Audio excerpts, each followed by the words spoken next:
Quer aprender um pouco mais sobre o direito processual civil? Então vem comigo. Não se esqueça de se inscrever no canal e ativar o sininho para receber as notificações. Vamos lá. Boa noite. Hoje é a aula de terça-feira, dia 13 de abril de 2021, para a turma do 5º período B. Pessoal, hoje na sequência, no estudo do cumprimento de sentença, nós vamos conversar um pouquinho sobre o cumprimento da sentença que reconhece a obrigação de pagar quantia certa pela fazenda pública, tá? Quem que é fazenda pública? Fazenda pública é a União, os estados, os municípios, as autarquias e fundações públicas. Então, se o credor, ele tem um crédito para receber do INSS, por exemplo, ele tem um crédito a receber da prefeitura de um determinado município, ele tem um crédito para receber do governo do estado, do IPSENG, de qualquer órgão que integre aí a estrutura do governo estadual, do governo federal ou da administração municipal, o procedimento para recebimento, se houver uma sentença judicial estabelecendo essa obrigação de pagar quantia certa, vai observar aí o disposto no artigo 534 e 535 do Código de Processo Civil.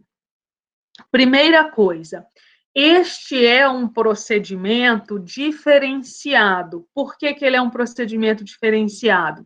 Porque quando vocês estudarem o direito administrativo, vocês vão aprender que os bens públicos, eles são impenhoráveis. Então, não é possível, no caso da administração pública, a execução forçada, ela não se dá de forma forçada, Na verdade, o cumprimento de uma decisão contra a fazenda pública, nós vamos ver, ele vai se dar mediante simples requerimento da autoridade judiciária, depois de respeitados, os trâmites legais, inclusive de exercício do contraditório, para que a própria administração pública possa examinar a coerência e a exatidão daqueles cálculos que foram apresentados, depois de feita essa conferência pela administração pública, o pagamento ele vai se dar mediante simples requisição da autoridade judiciária. E aí nós vamos aprender que a própria Constituição, ela estabelece um sistema diferenciado de pagamento de dívidas judiciais através do Poder Judiciário, que se dá através do regime de precatórios. Vocês já devem ter ouvido falar, hoje a gente vai estudar um pouquinho, vai conversar um pouquinho sobre o precatório. Na verdade, o que é o precatório? O precatório é a forma através da qual a administração, a fazenda pública, efetua o pagamento das dívidas reconhecidas, estou escrevendo aqui para vocês, através de uma sentença judicial. Existe alguma exceção ao sistema de pagamento via precatório? Sim. A única exceção, nós vamos ver aí também no artigo 535, é as chamadas RPVs, ou requisições de pequeno valor. É quando, o valor cobrado ele é um valor menor, um valor considerado, de pequena relevância, a lei estabelece que esse pagamento vai ser feito por mera requisição do juiz da causa dentro do prazo de 2 meses. Fora isso, se já for um valor mais significativo, o pagamento terá de ser feito via precatório, também é uma requisição, mas aí não é uma requisição do juiz da causa, é uma requisição do presidente do tribunal, e o precatório, a gente vai aprender, ele segue, né, uma ordem cronológica de apresentação para que possam ser realizados os pagamentos. Mas vamos entender aqui, então, como que isso funciona. Primeira coisa, né, não se dá esse procedimento de cumprimento de sentença que condena a fazenda pública ao pagamento de quantia certa, ele não se dá como execução forçada, tá? Não, a lei não permite que o Estado possa se apossar de bens da fazenda pública, porque os bens públicos são impenhoráveis. Então, esse pagamento, ele vai se dar por requisição através do sistema de precatórios, depois de respeitado aí o direito da fazenda pública de poder se manifestar sobre os cálculos. Então, esse pedido de cumprimento de sentença, ele se dá de forma diferenciada. Por quê? A fazenda pública, ela não é intimada a pagar a dívida no prazo de 15 dias, por exemplo, sob pena de multa de 10%. A fazenda pública, ela é intimada para, né, se manifestar sobre aqueles cálculos, para oferecer ou não impugnação no prazo de 30 dias. Por quê? Se a fazenda pública oferecer a impugnação, discutindo ali aqueles cálculos que foram apresentados, ou então discutindo a eficácia do título executivo, o juiz primeiro vai decidir sobre essas arguições da fazenda pública, e depois que ele resolver sobre essas arguições, ele vai, persistindo, né, a existência da dívida, ele vai determinar o pagamento no prazo estabelecido pela lei, aí, no prazo constitucional. Agora, se a fazenda pública descumprir essa determinação de pagamento através do sistema de precatórios, ela tem outras consequências, né? O legislador permite que, inclusive, o juiz possa determinar o sequestro de verbas públicas, mas não é possível, vamos dizer assim, a penhora de bens, porque existe uma proteção maior em relação ao patrimônio público, porque ele não é o patrimônio de um gestor, né? Na verdade, o patrimônio público, ele é de toda a coletividade. Então, há essa preocupação do legislador em protegê-lo.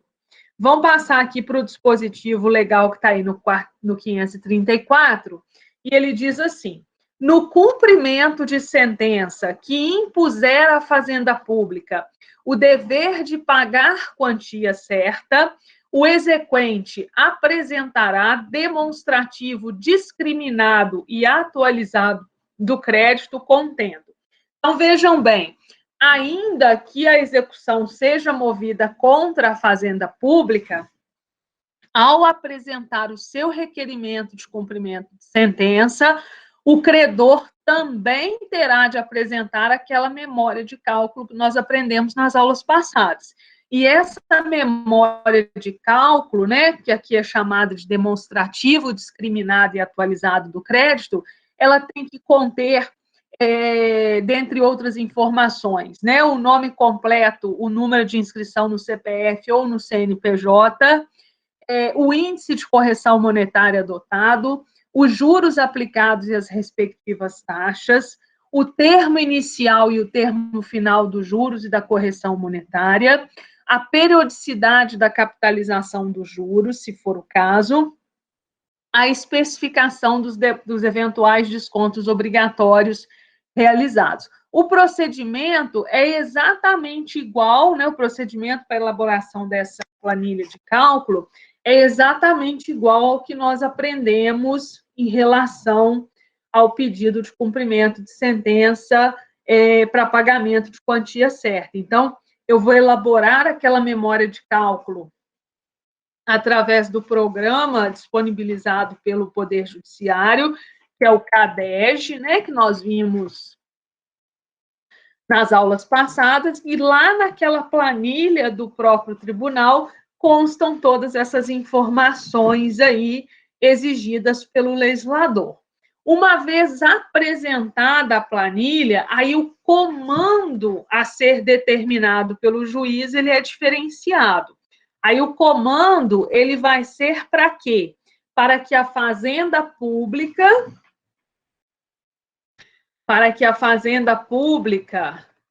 ela apresente impugnação no prazo de 15 dias. É o que está aí no artigo 535.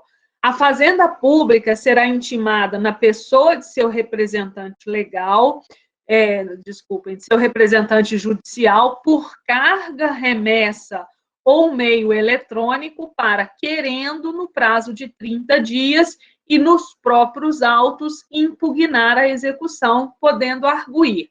Nós já aprendemos na aula passada que a impugnação é o meio de defesa, né, de que dispõe o devedor para poder se insurgir contra um pedido de cumprimento de sentença. Então, no caso da execução contra a Fazenda Pública, do cumprimento de sentença contra a Fazenda Pública, a intimação vai ser para quê? Para apresentar impugnação, que é o meio de defesa, no prazo de 30 dias. Mas vai apresentar a impugnação se for o caso, né? Por isso, o comando, para querendo apresentar impugnação no prazo de 30 dias. Por quê? Porque se não houver motivos para discutir, se os cálculos estiverem corretos, não há necessidade de se apresentar impugnação, né? Já vai se passar logo ao cumprimento da sentença conforme estabelece a lei. O parágrafo 1º, ele vem dizendo o seguinte, que quando houver pluralidade de exequentes, de credores, cada um deles deverá apresentar o seu próprio demonstrativo de crédito. É muito comum, gente, às vezes, nessas ações movidas contra a Fazenda Pública, você ter a formação dos litisconsórcios, do litisconsórcio, né? E aí você ter no polo ativo, por exemplo, vários litisconsortes.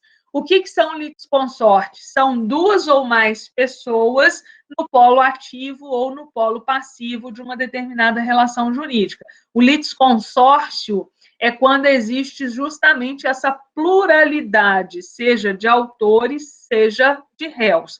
No caso aqui, quando eu tenho, né, uma pluralidade de credores, um litisconsórcio de credores em relação à Fazenda Pública, estabelece a lei até como uma medida de facilitar e de permitir uma impugnação, né, mais de acordo, mais detalhada com aquilo que está sendo pedido, que cada um deles apresente a sua memória de cálculo, evitando, às vezes, uma memória de cálculo único, que vai ter lá um valor global em relação a todos os credores, né? O legislador quer que isso vá de forma individualizada, até para que a Fazenda Pública possa impugnar apenas aqueles, né, ou aquele que ela entender que está contrário ao comando sentencial. Aqui não é diferente. O título executivo que autoriza o pedido de cumprimento de sentença é a decisão, né? No caso da Fazenda Pública, essa decisão ela já precisa ter transitado em julgado, porque não é possível, né, a expedição do precatório sem que já tenha uma decisão definitiva. Tranquilo, pessoal? Alguém quer comentar, quer fazer alguma pergunta? Não guardem as dúvidas, não, tá bem?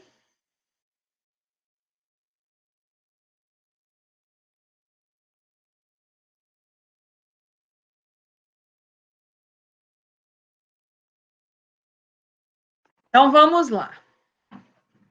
Maravilha, Thaís. Então, vamos lá. Parágrafo 2º, ele diz expressamente que a multa prevista no parágrafo 1º do artigo 523 não se aplica à Fazenda Pública.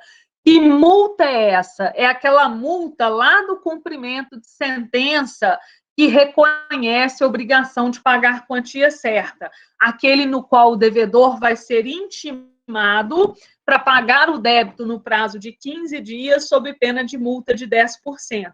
Como a fazenda pública, né, ela se submete a um regime diferenciado de pagamento de dívidas decorrentes de condenações judiciais, a ela não se aplica aquela multa de 10%.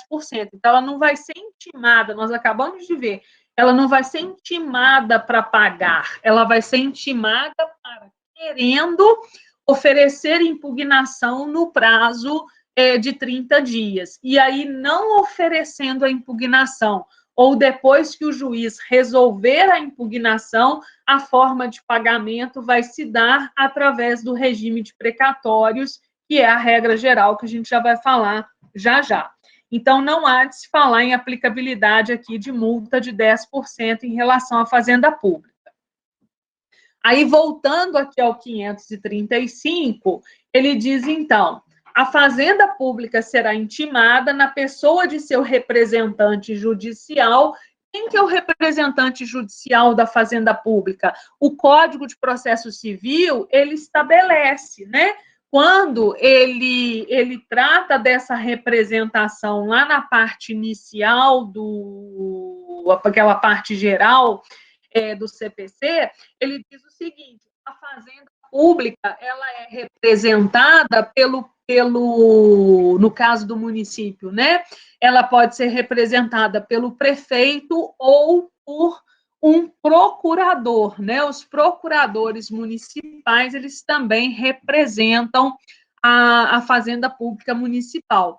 Nos casos, né, do governo do Estado e da União, essa representação ela se dá diretamente através dos seus procuradores, porque já pensou se o governador do Estado ou o presidente da República tivesse que receber as citações, né, em todos os processos judiciais que tramitam contra o Estado ou contra a União, eles ficariam praticamente, né, o tempo todo dos seus mandatos só assinando mandados de citação judicial. Então, o próprio procurador, né, que é considerado aí um advogado do Estado, ele tem legitimidade para representar a fazenda pública.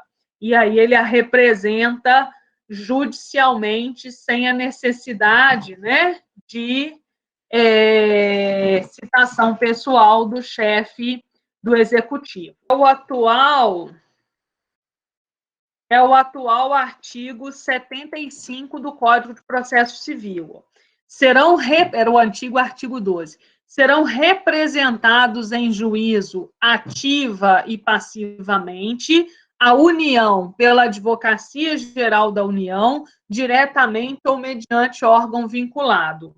O Estado e o Distrito Federal por seus procuradores, o município por seu prefeito ou procurador, a autarquia e a fundação de direito público por quem a lei do ente federado designar, né? Normalmente você tem lá um diretor da autarquia, um diretor, né, ou um presidente da fundação, e são essas pessoas que irão representar. Está lá no artigo 75 do Código de Processo Civil, para quem depois quiser ir lá e conferir todas essas representações, ok? Quando a gente usa a expressão está com carga, significa que aquela pessoa, aquele advogado ou aquela instituição pegou o processo na secretaria e levou o processo para, né, o seu gabinete, lá, o seu estabelecimento. Essa expressão carga, ela está diretamente relacionada a processos físicos. Nos processos eletrônicos, nós não vamos mais usar esse tipo de expressão. Por quê? O processo eletrônico, ele está o tempo todo disponível para todas as partes e seus procuradores. Ele é um arquivo digital. Agora, o processo físico, quando, né, a parte tem um prazo a ser cumprido, ela pode retirar aquele processo de secretaria e levá-lo, né, para o seu escritório ou lá para suas dependências, aí no caso da Fazenda Pública, para suas secretarias, para lá ela realizar o cumprimento daquele prazo. Então, quando a gente usa a expressão com carga, significa que o processo saiu do fórum, né, saiu ali da secretaria do juízo e foi encaminhado para aquele órgão público ou para aquele advogado. No caso dos órgãos públicos, é muito comum a secretaria reunir vários processos. Então, vamos pensar assim, o INSS, né? O que a secretaria vai fazer? Ela vai reunir vários processos do INSS, e aí o procurador vai lá, costuma levar até um carrinho, né? E ele já leva aqueles processos todos com carga. Por que o CPC usa essas expressões agora? Porque, sob a vigência da lei anterior, funcionava assim, né? Os procuradores levavam os processos e, quando eles devolviam, o escrivão certificava que tinha recebido o processo e que tinha intimado ali os procuradores para cumprimento do ato. Então, eles acabavam, né, tendo um prazo muito maior de manifestação em relação à pessoa natural, aí, em relação à pessoa comum, né?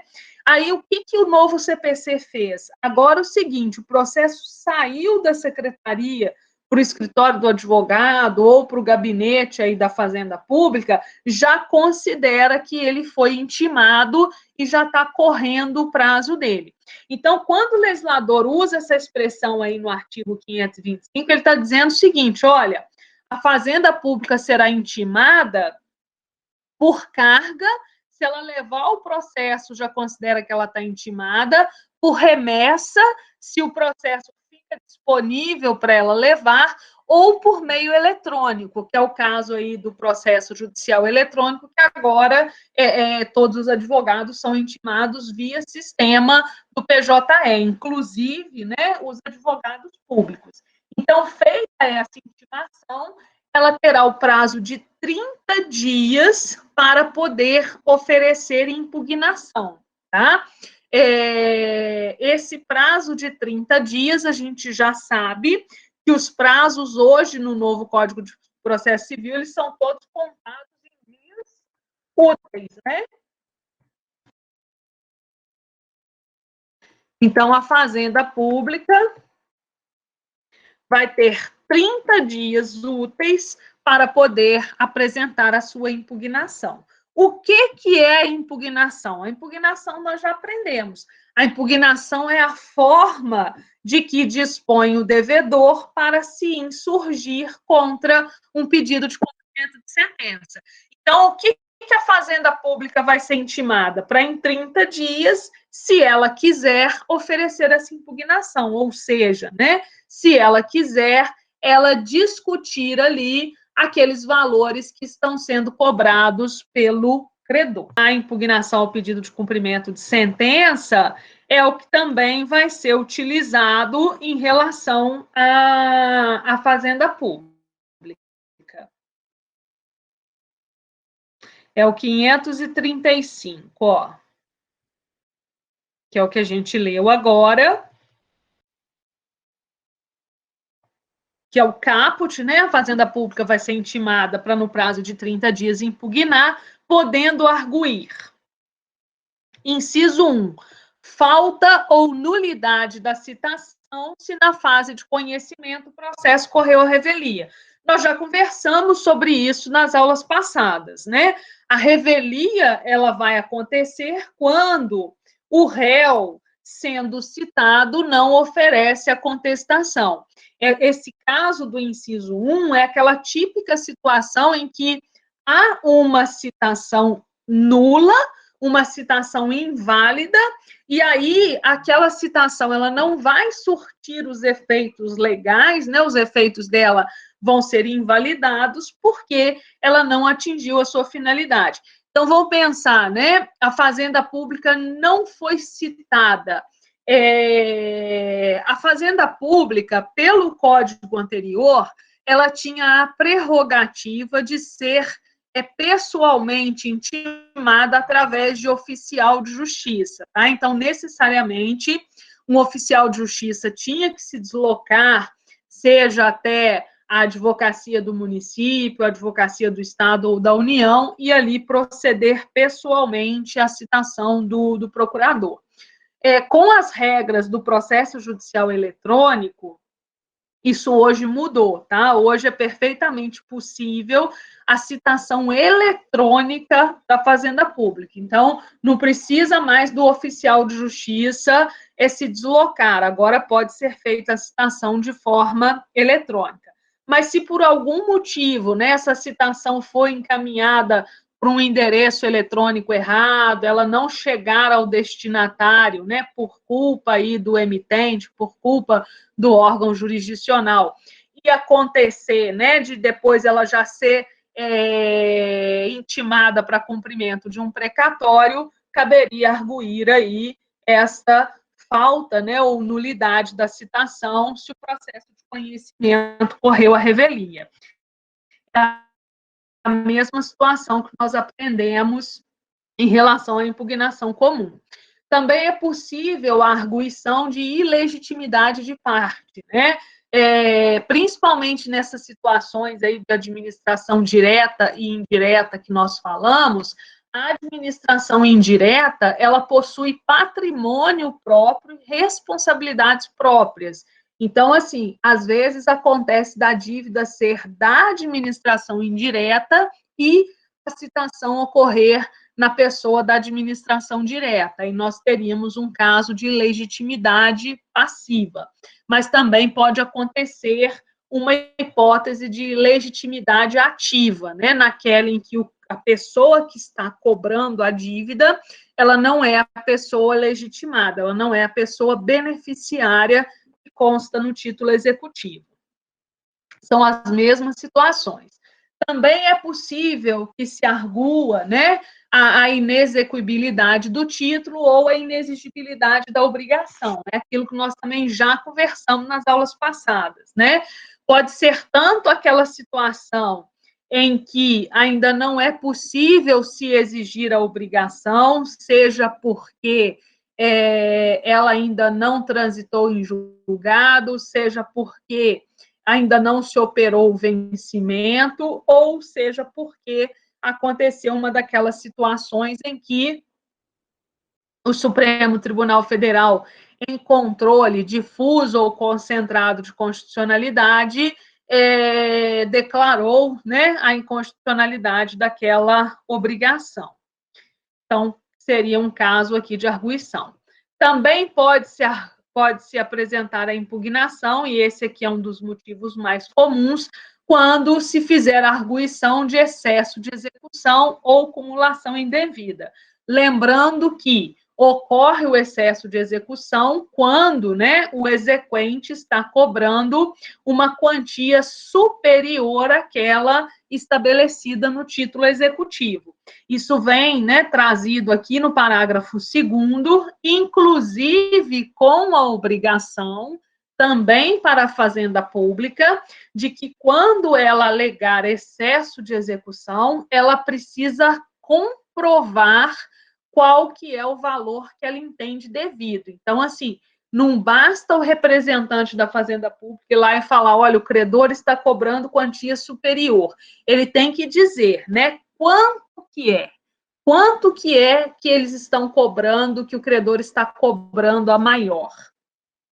Então, é isso que está dizendo aí no parágrafo 2º. Quando se alegar que o exequente, em excesso de execução, pleiteia quantia superior à resultante do título, cumprirá a executada declarar de imediato o valor que entende correto, sob pena de não conhecimento da arguição. Então, não é diferente em relação à Fazenda Pública.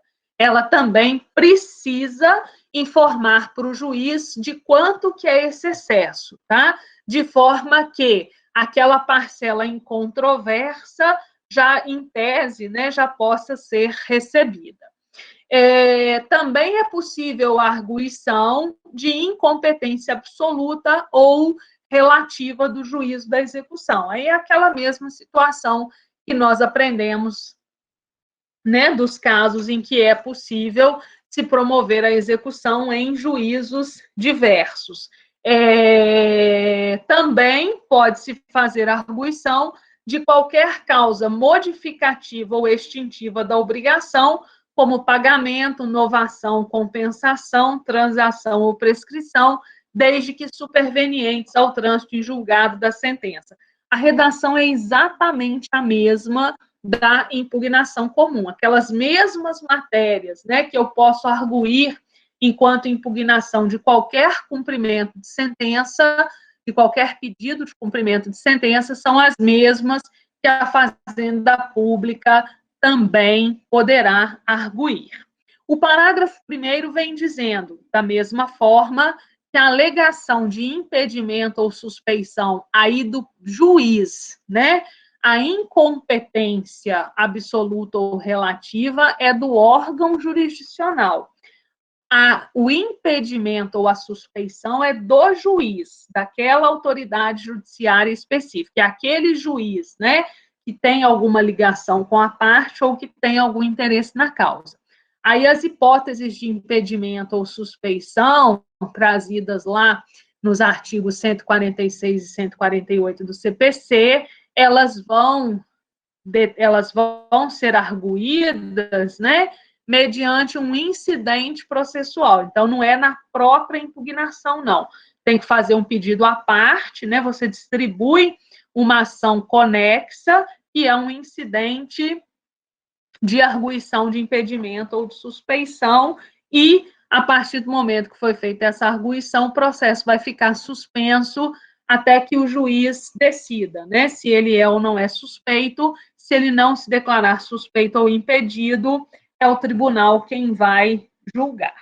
Quando não impugnada a execução ou rejeitadas as arguições da executada, inciso 1, expedir-se-á, por intermédio do presidente do tribunal competente, precatório em favor do exequente, observado o disposto na Constituição Federal.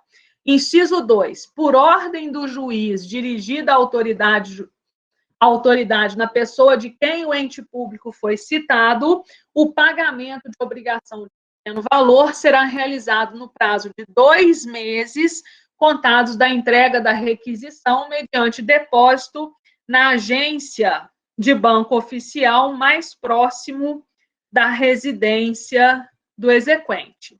Tratando-se de impugnação parcial, a parte não questionada pela executada será, desde logo, objeto de cumprimento.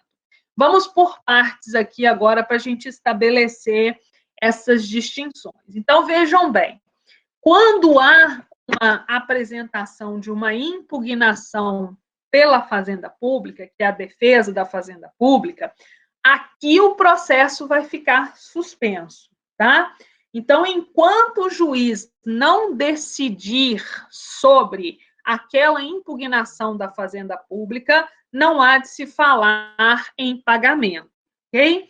Então, primeiro, no caso da Fazenda Pública, ao contrário do cumprimento de sentença comum, na Fazenda Pública, se apresentada impugnação, vai parar o processo para o juiz resolver a impugnação. Lá no cumprimento de sentença comum, nós aprendemos. Se, ainda que o devedor apresente impugnação, a regra é que a execução vai prosseguir, tá? Só excepcionalmente é que o juiz pode conceder efeito suspensivo à impugnação. Isso vai acontecer se ele verificar a razoabilidade das arguições e verificar que o prosseguimento da execução pode causar um dano grave ou de difícil reparação. No caso da Fazenda Pública, não é assim que funciona. Não segue com a execução, fica parado até o juiz resolver a impugnação. Depois que o juiz resolve a impugnação, aí ele já estabeleceu que existe aquele crédito, né? Então, estabelecido que existe o crédito, o que ele vai fazer? Ou ele vai determinar a expedição de precatório ou de requisição de pequeno valor. O precatório, eu já falei com vocês no início da aula, ele é a forma através da qual a Fazenda Pública efetua o pagamento das suas dívidas judiciais. O precatório é a regra. Então, regra geral, todas as dívidas da Fazenda Pública decorrentes de condenação judicial são pagas através de precatório. Tá? Não é precatória de carta precatória, não, é precatório no masculino.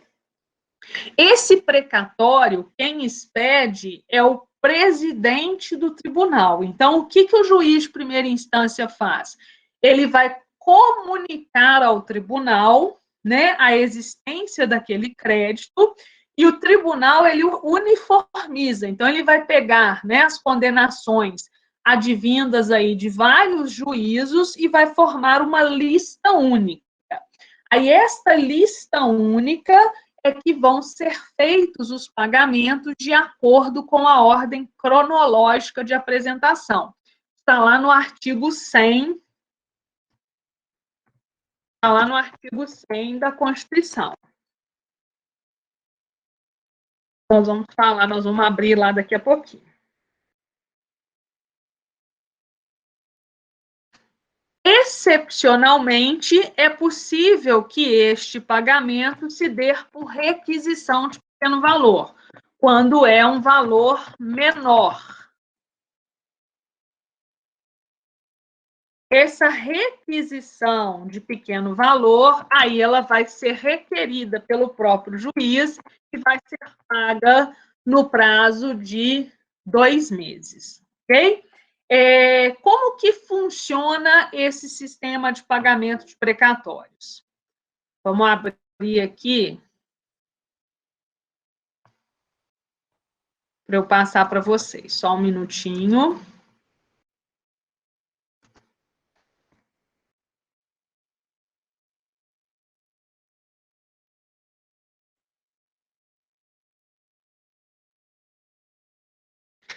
Dever de casa, né, para vocês.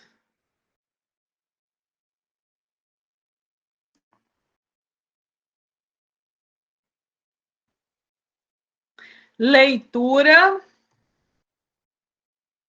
Ó, dever de casa, lembram disso, né? Leitura integral do artigo 100 da Constituição. São vários incisos e parágrafos. Nós vamos falar aqui só dos aspectos mais importantes. Então, eu tenho aqui, ó. Deixa eu projetar.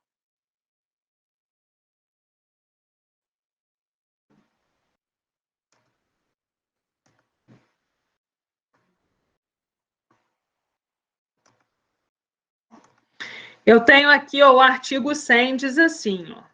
Os pagamentos devidos pelas fazendas públicas federal, estaduais, distrital e municipais, em virtude de sentença judiciária, far-se-ão exclusivamente na ordem cronológica de apresentação dos precatórios e a conta dos créditos respectivos, proibida a designação de casos ou de pessoas nas dotações orçamentárias e nos créditos adicionais estabelecidos para este fim. Gente, como que funciona? Lá também, quando estudarem o direito administrativo, vão aprender que a fazenda pública, ela se sujeita, né, ao cumprimento de um orçamento estabelecido por lei. Então, ela tem um orçamento, todo ano é votado um orçamento público para o ano seguinte, e a Fazenda Pública, ela tem esse orçamento ali, é o limite, né? Aquilo ali é o panorama, né? O limite dos gastos que ela pode ter com as diferentes despesas que ela vai contrair. Então, vocês vão aprender que, inclusive, esse orçamento, ele é bem engessado, assim, existem as chamadas verbas vinculadas, que só podem ser utilizadas para determinados pagamentos, mas para o que nos importa aqui, em cada orçamento, né, para cada ano específico, vai ter lá um valor estabelecido pela própria Fazenda Pública, e esse valor vai ser destinado ao pagamento das condenações judiciais. Então, vamos pensar, agora, no ano de 2021, a Câmara, né, do município de Barbacena vai votar o orçamento do município para o ano seguinte. Então, vai votar o orçamento para 2022. Aí, lá nesse orçamento de 2022, vai ter um valor específico, que vai ser o valor que o município de Barbacena vai poder tirar do orçamento dele para pagar as despesas decorrentes de condenações judiciais. Aí, o que acontece? Paralelamente a isso, independente do orçamento, vão sendo emitidos pelo Tribunal de Justiça os precatórios. Aí vamos pensar, né? No ano agora de 2021, eu vou ter lá o precatório 1 de 2021, o precatório 2 de 2021 e assim por diante, né? O 3, o 4, o 5, o centésimo e assim por diante. O que a lei estabelece? Esse pagamento tem que seguir essa ordem cronológica de apresentação. Então, eu só posso pagar o precatório 2 de 2021 depois que o 1 tiver sido pago. Mas eu só posso pagar o precatório 1 de 2021 se todos os de 2020 já estiverem pagos. Eu só posso pagar os de 2020 se os de 2019 já tiveram pagos. E aí, como, né, a gente sabe que no âmbito da administração pública costuma existir um déficit, né? As despesas são muito maiores do que as receitas, esses sistemas de pagamento de precatórios, tirando aí algumas exceções, eles são todos muito atrasados. Então, por isso que, se já ouviram falar em precatório, já devem ter ouvido dizer, mas demora muito esse pagamento. Mas demora por quê? Justamente porque precisa-se seguir essa ordem cronológica de apresentação, é isso que expressamente está dizendo o artigo 100, e o administrador não pode pagar os novos precatórios sem que os anteriores tenham sido pagos. As exceções que existem a essa regra são chamados precatórios alimentares, que são precatórios que têm uma preferência de pagamento. Então, eu tenho duas listas. Eu tenho a lista dos precatórios comuns e eu tenho a lista dos precatórios alimentares. Os precatórios alimentares são pagos com prioridade em relação aos precatórios comuns. E eu posso ter também, no caso, né, de pessoas maiores de 60 anos, que são os idosos, e também pessoas, né, que tenham alguma comorbidade aí, que se sujeitem, né, que estejam passando por alguma doença grave, que o legislador também permite que elas possam receber uma pequena parcela do valor do seu precatório antecipadamente. Isso tudo vem discriminado aí nos parágrafos do artigo 100 da Constituição. Ó.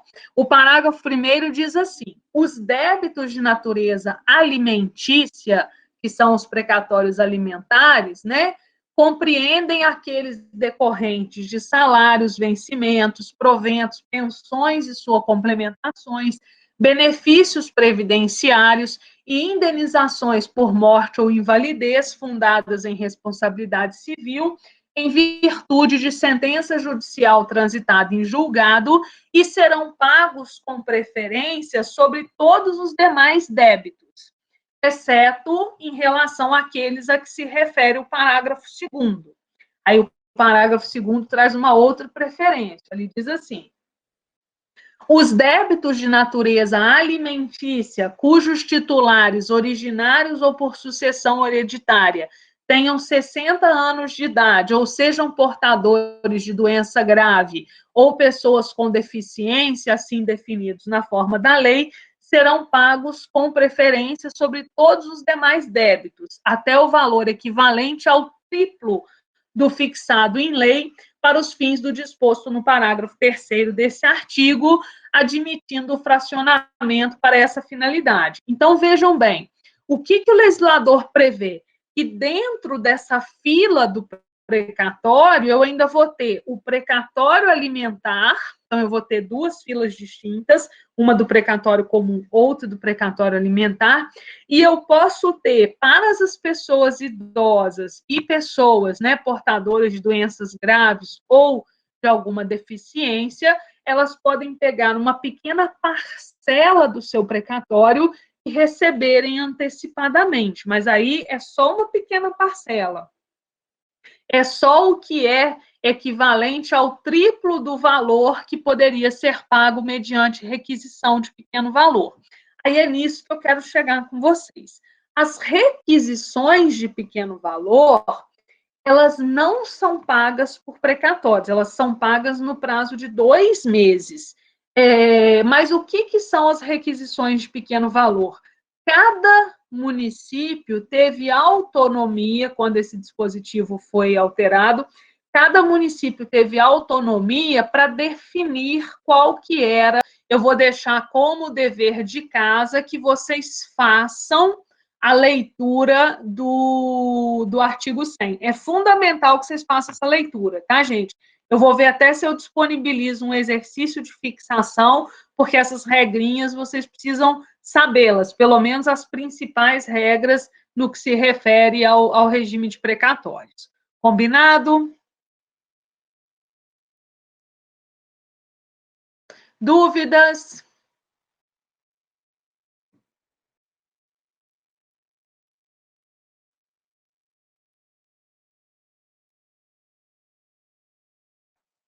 Então, tá bem, pessoal. Obrigada aí pela participação de vocês. Vou disponibilizar essas duas aulas, né, de ontem e de hoje lá no portal. Até semana que vem. Espero vocês aí. Boa semana.